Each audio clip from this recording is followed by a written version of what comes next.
Pertolongan pertama saat batuk, yang pertama kita kenali dulu penyebab batuk.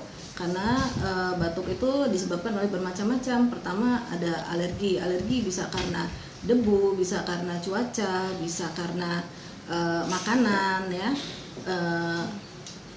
Yang karena debu atau karena yang berkepanjangan atau yang berulang, bisa juga disebut penyebabnya adalah asma.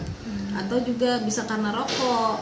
Kalau rokok yang penyebab rokok semakin tua, perokok berat itu bisa menyebabkan penyakit yang namanya PPOK, penyakit paru obstruksi kronis. Yang kedua, jenis batuk, penyebab batuk ada yang infeksi.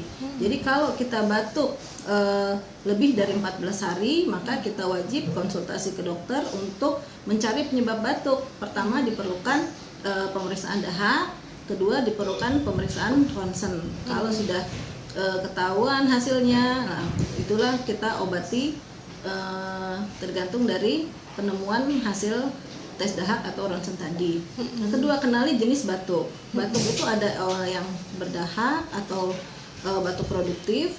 Nanti pengobatannya dengan obat batuk ekspektoran atau pengencer dahak.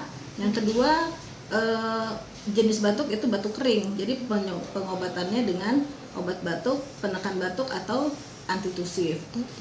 Pengobatan batuk, kemudian kita bisa pengobatan awalnya dulu dengan pengobatan tradisional, artinya ringan yang dapat kita temui sehari-hari. Misalnya dengan perasan air jeruk nipis dan kecap, bisa diminum 2-3 kali sehari, atau bisa dengan air jeruk lemon tambah madu dengan air hangat, bisa diminum juga setiap hari, atau dengan air jahe yang hangat, supaya untuk menyegarkan badan, menghangatkan tubuh untuk mengurangi gejala batuk.